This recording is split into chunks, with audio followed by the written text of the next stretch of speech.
विभज्यवाद YouTube channel में आपका स्वागत है। Welcome to विभज्यवाद। विभज्यवाद में सभी सत्पुरुष का स्वागत है। सब्बे संखारा दुखाति यदा पय्याय पश्यति अतः निबिंतन्ते दुखे ए समग्गो विशुद्धिया। जो कोई मनुष्य का अन्य अन्य जन्म से बुद्ध शासन में अष्टांगिक मार्ग रहते हुए परियति पटिपटि धर्म जब अनुबोधित हो जाता है तो ये जन्म में अगर उसका स्वतापन्न का समय है तो उसके लिए विशुद्धि मार्ग है। विशेष लोग विशेष विशुद्धि मार्ग में जाकर विशेष अर्थों को प्राप्त होने का ये सिद्धांत होता है लोककर्तृ शासन। तो लोककर्तृ शासन में 40 कर्म स्थान होते हैं। इस 40 कर्म स्थान में एक मरणानुस्मृति होती है। अभी भी लोग बहुत सारे अधिकांश लोग मरणानुस्मृति करते हुए दिखाई देता है। तो मरणानुस्मृति करते हैं तो मरणानुस्मृति करने से सभी जो जैसे हमारा दुश्मन है तो है ना, ये दुश्मन इतना हमारा बुरा नहीं करता है, इतने हमारे अन्य अन्य जन्म से बुरे किए हुए संस्कार हमारा बुरा कर देता है। इसी कारण बोला जाता है बुद्ध शासन में सब्बे संखारा अनिच्छाति। सभी जितने भी संस्कार है अच्छे बुरे ये सब नित्य नहीं रहते, समय पाते ये सब अनित्य हो जाता है। हाँ, अनित्य बन जाता है विशुद्धि मार्ग में जिसका अनुभव होता है तब उसके लिए ये होता है।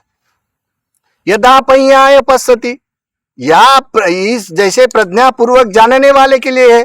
क्या प्रज्ञा सभी के लिए कॉमनली होती है? तो जानने वाले के लिए यदा पय्याय पश्यति अतः निबिंतन्ते दुखे एसमग्गो विशुद्धिया। ये सभी दुख का प्रहार करने के लिए एक ही मार्ग है विशुद्धि का। विशुद्धि मार्ग का ऐसा नहीं क्या सबके लिए भंग ज्ञान करो यही एक मार्ग है, ऐसा नहीं है। बोलने का मतलब है 7 विशुद्धियां, शील विशुद्धि, चित्त विशुद्धि, दृष्टि विशुद्धि, कांक्षा वितरण विशुद्धि, मार्ग मार्ग ज्ञान दर्शन विशुद्धि। ये सोतापन्न होने का स्टेटमेंट है, इसलिए ये कायोनो मग्गो बोला गया। इसमें जो 4 स्मृति प्रस्थान विपස්සना ये निमित्त होते हैं मार्ग का साक्षात्कार करने के। तो विपස්සना तो देखो अभी ये 40 कर्म स्थान में मरणानुस्मृति है। तो मरणानुस्मृति कैसे भला कौन करता है? तो जो कोई मनुष्य जिसका लोभ द्वेष मोह कमजोर हो गया परियति शासन से और परियति पटिपति शासन से समाधि हो गई तो लोभ कम हो जाने से उसका निष्क्रमता करता है और फिर ग्रस्ती रहते हुए भी वो मनुष्य भी अपना वाला मार्ग का साक्षात्कार कर सकता है। लेकिन उसका आचरण दिखाई देता है ना, वो भिक्षु संघ को छोड़कर दूसरे के आवडंबर में थोड़ा ही फंसता है। हाँ, दूसरे के झूठे मूठे वचन में वो थोड़ा ही फंसता है। जो कोई लोगों को सम्यक दृष्टि नहीं है, बुद्ध शासन का अपदान नहीं है, वो मनुष्य फंसते ही रहते हैं संसार में। तो एक बार की घटना है, श्रावस्ती के पास आवंती नगर है। आवंती नगर के लोग धर्म विनयवादी धर्मवादी है, बड़े धर्म प्रकाशित करने वाले हैं, बड़े धर्म सुनने वाले हैं। तो उस गांव में एक जुलिया की बेटी तथागत जैसे जैसे उपदेश करते वैसे वैसे सुनकर अपने में उतरने वाले हैं। तो जुलिया की बेटी मरणानुस्मृति तथागत से सीख लिया, सुन लिया उसने धर्म मरणानुस्मृति रोज मरणानुस्मृति करती थी। लोग मरते मैं भी मरूंगी, कैसे मरूंगी, एनी टाइम अपनी याद करते हुए चलते उठते बैठते खाना खाते अपनी मरणानुस्मृति करती थी। ऐसा करते करते उसका समय भर गया सोतापन्न साक्षात्कार होने का।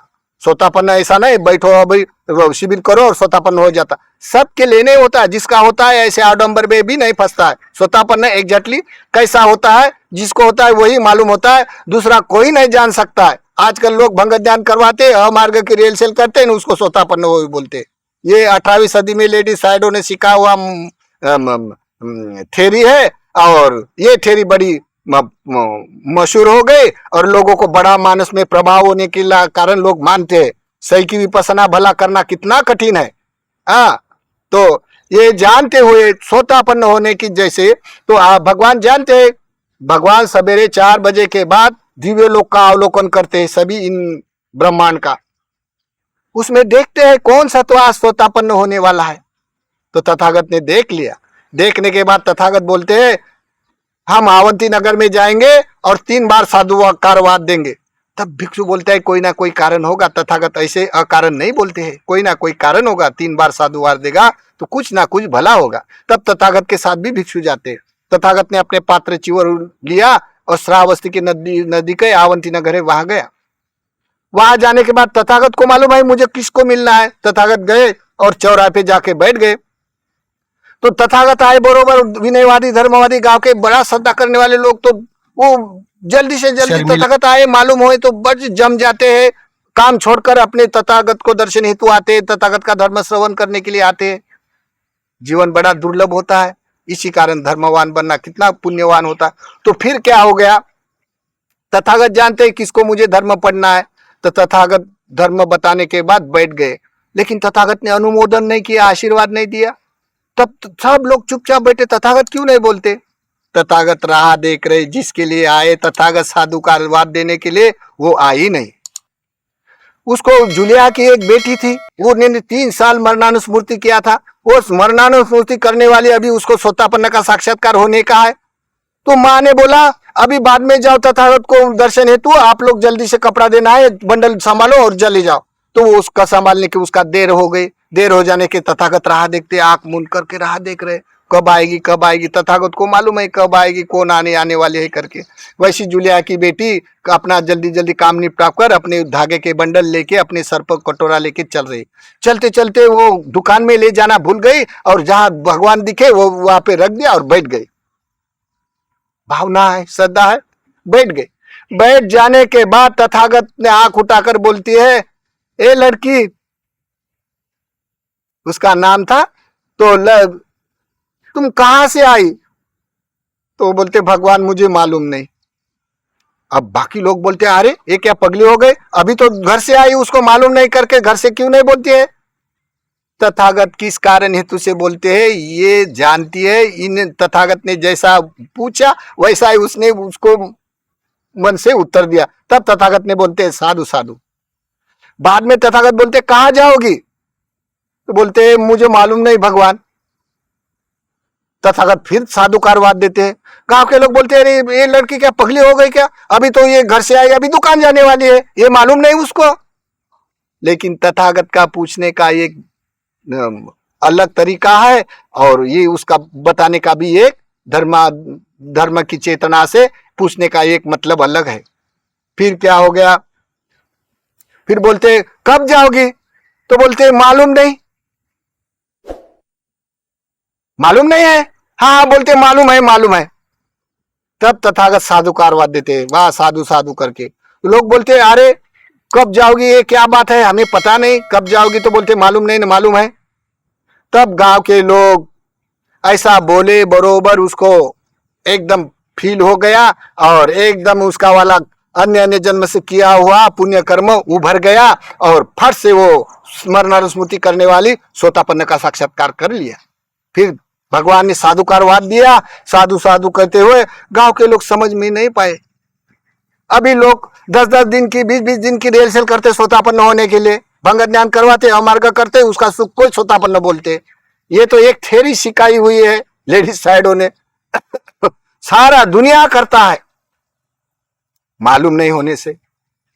लेकिन जिसको मालूम है, तथागत का धर्म मालूम है, उसका अनुक्रम मालूम है, मार्ग मालूम है, वो लोगों के लिए ये विपसना के नाम से एक विवादी है अन्य राष्ट्र में भी लेकिन ये सोतापन्न कोई ऐसा मर्यादा से अनित्य बोलो ऐसे नहीं होता है।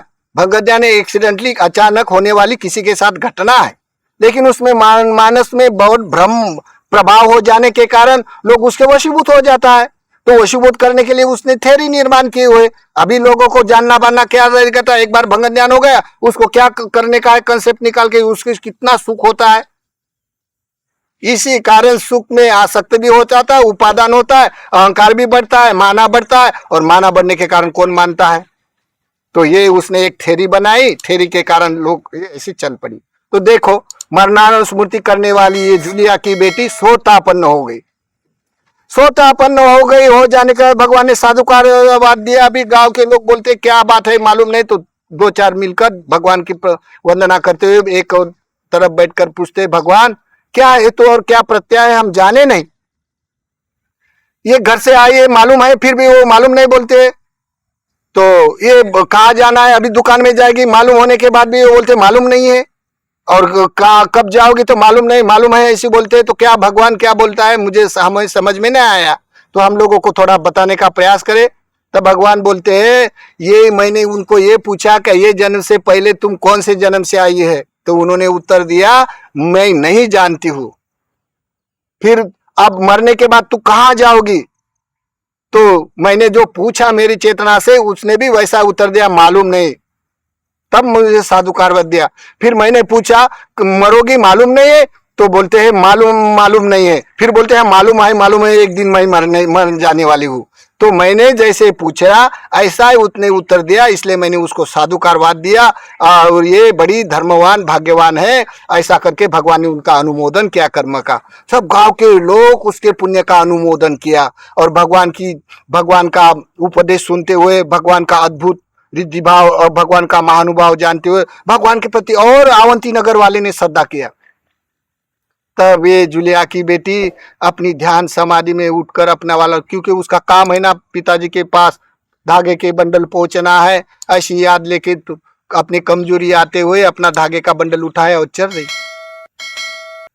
देखो चलते चलते जब उसका धागा बनाने का, कपड़ा बनाने का ताना बना रहता, तो तानते हुए रस्सी था बाना था, ताना ऐसा था। वो अपने वाले अपने मरणान स्मृति में ऐसी चलती चलती वो ताने हुए रस्सी पर पैर गिर गया उसका, जड़ से उसकी वाली खुटी छूट गई और ये खुटी उसके मस्तिष्क में लग गई। लगने के बाद रक्त प्रवाहन हो गया और ये गिर गई और वहीं मर गई।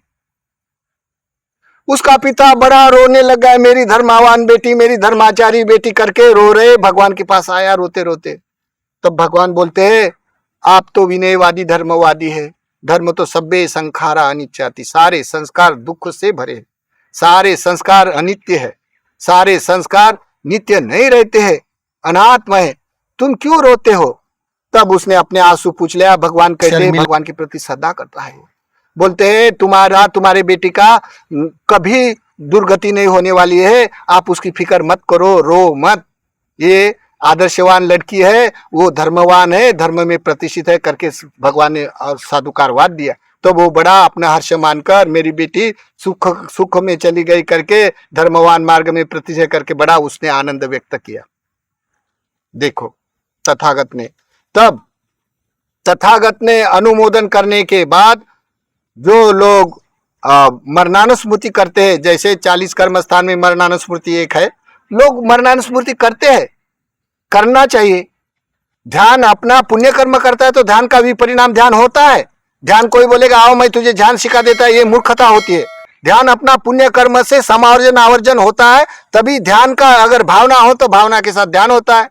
रहे मार्ग का साक्षात्कार, कोई किसी का मार्ग का साक्षात्कार करवा नहीं देता है। लोग ऐसे ही बोलते बुलक्कड़ होकर मैं सोतापन्न हो गया, सोतापन्न। कोई कैसेट लगा लगा कर सोतापन्न थोड़े होते हैं।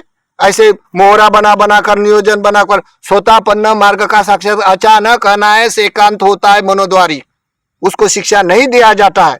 लेकिन लोगों को मानस में सुख प्रभाव लगता है अमार्ग का, और ये अमार्ग का सुख लगने के कारण ये बर्मा में लेडी साइडो नाम के भिक्खु ने 18वीं सदी से शिक्षा दिया है लोगों को वशीभूत करने के लिए। लोग करते हैं, इसी कारण लोगों को ये एक ट्रेडिशन बन गया, और ये ट्रेडिशन जो यथार्थ जानने वाले धर्म उसके लिए विवाद हो गया।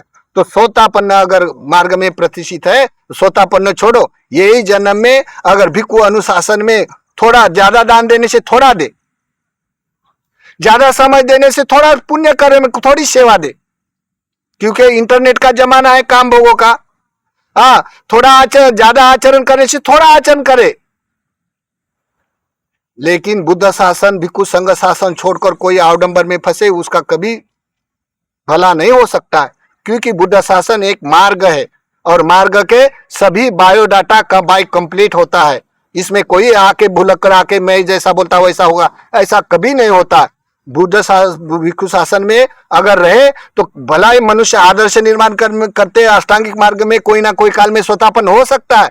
लेकिन भ्रमित होकर भंग ज्ञान करवा के स्वतापन्न होने के लिए अमार्ग की ट्रेनिंग लेता है, भ्रम जाल में स्वयं गिरता है, उसका ईगो बढ़ता है, अहंकार बढ़ता है, वो मानने के लिए तैयार नहीं होता है।